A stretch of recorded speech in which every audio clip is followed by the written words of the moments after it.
নমস্কার। যুক্তি তর্ক সঙ্গে অর্কই আপনাদের স্বাগত। আপনাদের সঙ্গে আমি অর্কপ্রভ সরকার। ঐতিহাসিক আইন প্রণয়ন করতে চলেছে কেন্দ্রীয় সরকার। সংবিধানের ১৩০তম সংশোধনী বিল ২০২৫, জম্মু কাশ্মীর পুনর্গঠন ২০২৫ এবং কেন্দ্রশাসিত অঞ্চলের সরকার ২০২৫, এই তিনটি সংশোধনী বিল সংসদের বাদল অধিবেশনের শেষ লগ্নে পেশ হতে চলেছে। তার মধ্যে ১৩০ নম্বর সংবিধান সংশোধনী বিলটাই হচ্ছে সব থেকে গুরুত্বপূর্ণ। এরকম পদক্ষেপ অতীতে নেওয়া হয়নি। কি বলা হয়েছে এই সংবিধান সংশোধনী বিলে? প্রধানমন্ত্রী, কোন কেন্দ্রীয় মন্ত্রী,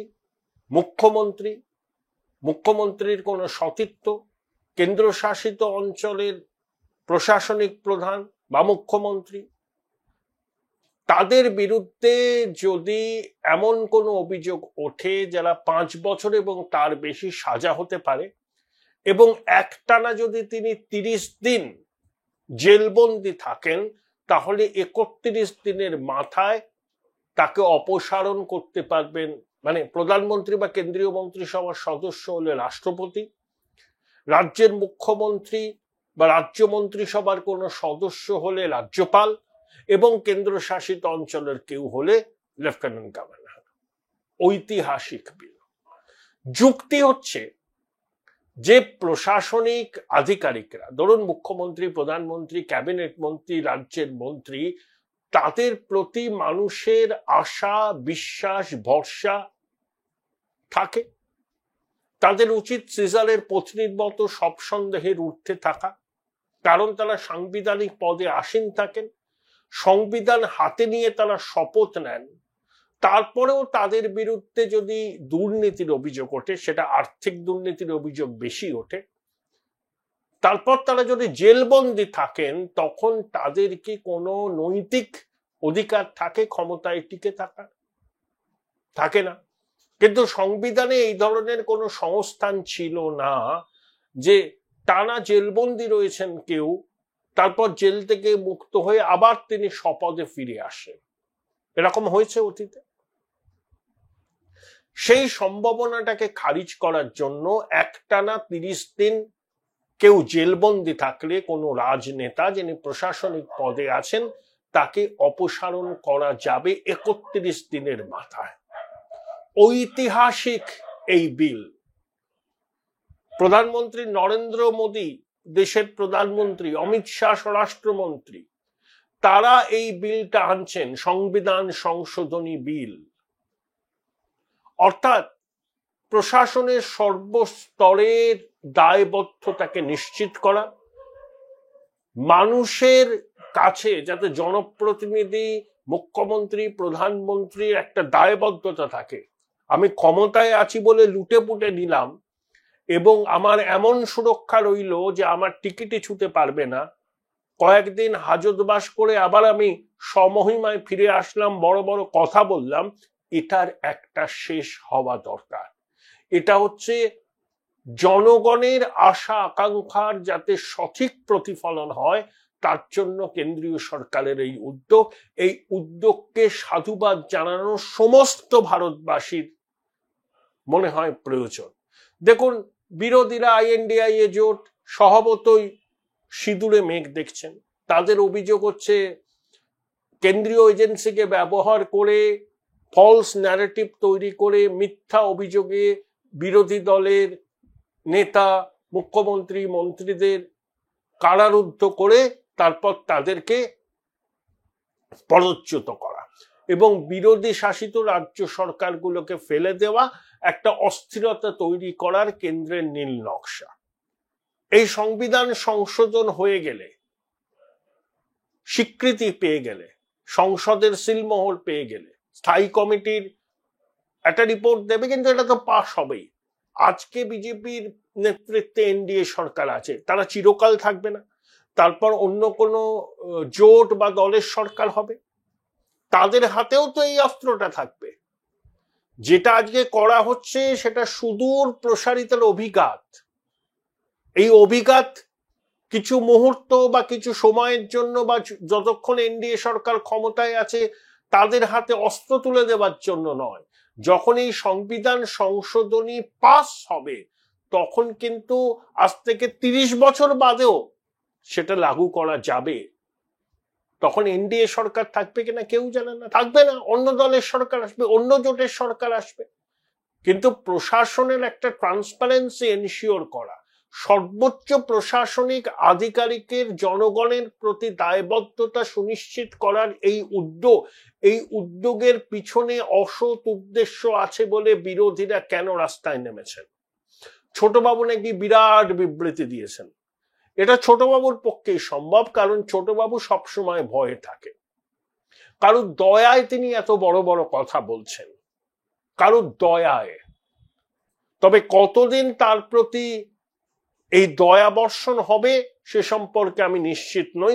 হতে পারে তাকে এই আপাত রক্ষা কবচটা থাকবে দীপাবলির পর্যন্ত, তারপরেই আইন অনুযায়ী যা পদক্ষেপ নেওয়ার সেই পদক্ষেপ নেওয়া হবে।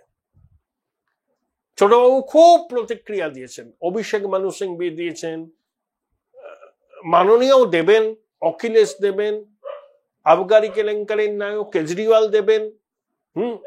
এরা সব কি বলবো আর কি, সব রত্ন, তো ভয়টা এদের বেশি। কারণ কিভাবে মানুষকে বিভ্রান্ত করছে, বলছে যে এই সংবিধান সংশোধন করা হচ্ছে শুধুমাত্র বিরোধী দল শাসিত রাজ্য সরকারগুলোকে অস্থির করার জন্য, সেখানকার মুখ্যমন্ত্রীকে মিথ্যা অভিযোগে জেলে পুরে 1 মাস জেলে রেখে 31 দিনের মাথায় তাকে বরখাস্ত করা। আজকে যেটা সংবিধান সংশোধন হিসেবে স্বীকৃতি পাবে সেটা তো থাকবেই। আজকে এনডিএ আছে, আগামী দিনে আইএনডিএ জোট আসতে পারে, তখনও তো তাদের হাতে এই অস্ত্রটা থাকবে। তাহলে শুধু শুধু এরকম প্যারোকিয়াল আন্ডারস্ট্যান্ডিং কেন? ইংরেজিতে বলতে গেলে বলতে হয় যে travels of N myopic visionary. অসাধারণ পদক্ষেপ। মোদিজির নেতৃত্বে সরকার যে উদ্যোগটা নিচ্ছেন, এই বলিষ্ঠ উদ্যোগ নেওয়ার জন্য কিন্তু দম লাগে। তিনি প্রধানমন্ত্রী, স্বরাষ্ট্রমন্ত্রী অমিত শাহ, তার সরকার এটা আনছে, এর তাৎপর্য নিশ্চয়ই আপনারা বুঝতে পেরেছেন। বিরোধীরা হুক্কা হুয়া করবে, যেমন এসআইআর নিয়ে হুক্কা হুয়া করেছে, সংসদের অধিবেশনটা ভেস্তে দিয়েছে যে আয়কর সংশোধনী বিল পেশ হলো, আলোচনাই করলেন না। শুভাংশু শুক্লা এলেন মহাকাশ জয় করে সংসদে, ভারতের অ্যাচিভমেন্ট, তাহলে অ্যাচিভমেন্ট নিয়ে একটা সদর্থক আলোচনা হতে পারত, ভেস্তে দিল বিরোধীরা। এসআইআর তো হচ্ছে এবং এসআইআর হবে, নির্বাচন কমিশনের ক্ষমতা আছে, সংবিধান দিয়েছে, সুপ্রিম কোর্টও বলেছে। নির্বাচন কমিশন মনে করলে যে কোনো সময়ে এই ইন্টেন্সিভ রিভিশন করতে পারে এবং ভোট হওয়া উচিত একটা নির্ভুল ভোটার তালিকাকে সামনে রেখে, এবং সেই নির্ভুল ভোটার তালিকা অবশ্যই নির্বাচনের আগে প্রস্তুত করতে হয়, সেই জন্যই করা হচ্ছে। এসআইআর এর বিষয়ে সুপ্রিম কোর্ট কোনো আপত্তি জানায়নি, শুধু নথি কিছু যদি প্রামাণ্য নথি হিসাবে আরো কয়েকটা যোগ করা যায় সেই জন্য সুপ্রিম কোর্ট কিছু ইন্টারিম নির্দেশ দিয়েছেন। কিন্তু আধার কার্ডকে প্রামাণ্য নথি হিসাবে সর্বক্ষেত্রে গ্রহণ করা হবে কিনা সে সম্পর্কে সুপ্রিম কোর্ট এখনো কোনো নির্দেশ দেয়নি। যাদের নাম মানে ওই 65 লক্ষ নাম তালিকা থেকে বাদ গেছে, তারা যদি নাম তুলতে চায় আবার, তাহলে তারা আধার কার্ডকে প্রামাণ্য নথি হিসাবে দাখিল করতে পারে। That's all. রাহুল গান্ধী বড় বড় কথা বলছেন, সাংবিধানিক প্রতিষ্ঠানকে কালিমালিপ্ত করছেন, তাদেরকে ভোট চোর বলছেন, তাকে সংগত করছে আপাদমস্তক করাপ্ট লালু প্রসাদের পরিবার। তেজস্বী বলছেন রাহুলকে প্রধানমন্ত্রী করার জন্য যা করার তিনি করবেন। আইএনডিআই জোট বিহারে ক্ষমতায় আসবে না, লিখে রাখুন আমার কথা। ওখানে এনডিএ ক্ষমতায় আসবে, চিরাগ পাসওয়ানের ফল ভালো হবে, নীতিশ কুমারের একটু কমবে, বিজেপির আগের থেকে 3-4টে বাড়বে, আরজেডি বা ইন্ডি জোটের ফানুসটা ফুটো করে দেবে প্রশান্ত কিশোরের জনসুরাজ পার্টি। মূলত তারা আরজেডি কংগ্রেসের ভোটেই ভাগ বসাবে। কত গুরুত্বপূর্ণ বিল পেশ হচ্ছে, আলোচনা করলেন না, সংসদ অচল করলেন, প্ল্যাকার্ড নিয়ে ফ্যাশন প্যারেড করলেন, নাটক করলেন, এসআইআর আটকাতে পারলেন না। এসআইআর আটকানো যাবে না, সারা ভারতবর্ষে এসআইআর হবে। এই হচ্ছে আমাদের দেশের বিরোধী রাজনৈতিক দলগুলোর অবস্থান। সংসদে গঠনমূলক ভূমিকা নেই। যে গুরুত্বপূর্ণ বিষয়ে আলোচনা করলে দেশের মানুষ তাদের অবস্থান জানতে পারত, সে সম্পর্কে আলোচনা নেই। শুধু হট্টগোল করা, প্ল্যাকার্ড নিয়ে ড্রামাবাজি করা, সংবাদ মাধ্যমের অ্যাটেনশন ড্র করা ছাড়া তাদের কিন্তু আর কোনো কাজ নেই। এখন এই ঐতিহাসিক পদক্ষেপকেও তারা সমালোচনা করছেন, ভয়ে করছেন। কারণ তাদের অনেকেই পায়ের চুল, এই মাথার চুল থেকে পায়ের নখ পর্যন্ত যাদের বিরুদ্ধে দুর্নীতির অভিযোগ আছে, তারা ভয় পাচ্ছেন।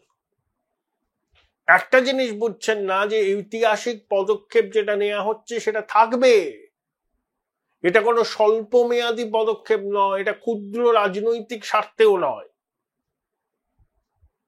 বিজেপির নেতৃত্বে এনডিএ চিরকাল ক্ষমতায় থাকবে না। এক সময় তারা ক্ষমতা থেকে যাবে, প্রকৃতির নিয়মে যাবে, মানুষ অন্য একটা অল্টারনেটিভকে নিয়ে আসবে, তাদের হাতেও এই ক্ষমতা থাকবে।